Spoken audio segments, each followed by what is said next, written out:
is your ideal franchise owner, Gar? So our idea, I feel like we're still figuring that out. That's one of the things where it's like you don't know what you don't know. Because Right. obviously we've had franchises that have failed. And We it all breaks have. your heart, right? And you're you're like trying to figure out, okay, what didn't we do? What could have we done? And all this. And Hmm. at the end of the day, some of them it's like there's nothing you could have done. It's just they Sure. love the vision. You did a good job of painting the picture of the business, and at the end of the day, they realized that they just didn't have. One of the main things I realized when I just was in this interview yesterday, and she's like, "What's the main characteristic?" And I said, "To me, it's grit, because if you Hmm. have grit, where you can learn the things and you can be okay with the ups and downs and everything, then you're gonna persevere and you're gonna succeed." I Uh, agree. but but what we've found is a successful candidate for us. And then we have, the stay-at-home mom who just blows it out of the water. It's crazy. But what we found a common thread is, first of all, in my marketing, I'm very upfront. My marketing is I feel that I'm called to serve Christian entrepreneurs. Like that is Hmm. what God has wired me to do. Okay. So we're very upfront with that messaging. Hmm. Why? Because if I get into a coaching call with you and I tell you to open to the book of Proverbs, and I say, well, hey, it says right here in Proverbs 1:3, uh, I don't want you to say, dude, why are you opening the Bible? Like, what is this all about? So I'm very Sure. upfront that that's who I feel that I'm called to serve. Okay. And then also entrepreneurs that have RV experience. Um, Either they grew up RVing or they're already renting their. A lot of my franchisees, I'd say probably 40% of them, they found me because they were renting their RV on RV Share. They're making a ton of Okay. money, and they joined. I have a couple of Facebook groups where we have about 30,000 members in them, and then they run it. They see my messaging or they run on into my podcast, and they realize, wait, this could be a business, and I could do it with other people's RVs. We've noticed that those people, it just clicks very easy. Of Um, course. This sounds like this is your pool of people, which is so much different than somebody just looking for a quote unquote franchise opportunity in entrepreneur.com or biz buy sell or something. You really have a targeted audience here that's unique. Yeah, we really do. We've and it all the way back to location number one, where Kim in the Upper Peninsula is still with us today. I gave him Hmm.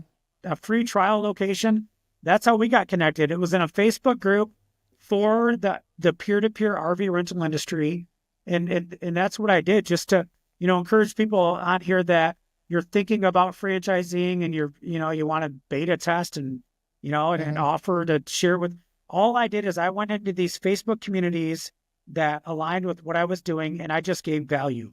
I just taught what I was Awesome. learning, and I just shared, and I just gave value, and that's really how this, continued to grow. Wow. Well, you mentioned franchise failures and stuff. We've all had them. I've had my fair share. Every franchisor has. I'm curious though, on the other side, what would you say are the traits? Think about your most successful franchisees of the 55 plus franchise owners you have. What are some of the common threads of some of those best people that you have out there? So at our retreat that we just did, I went and got John Maxwell certified to be a disc trainer and coach, and I thought, okay, Hmm. I'm gonna be I'm gonna be real equipped to serve these franchisees at this retreat, and then see what can I learn in them as far as common threads.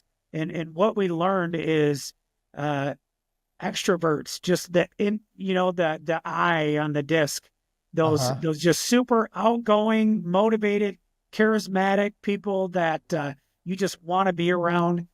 To me, we found that's one of the biggest common threads is just Yes. somebody that walks in the room, they light it up, they're full of energy, they can talk to everybody, they can connect people.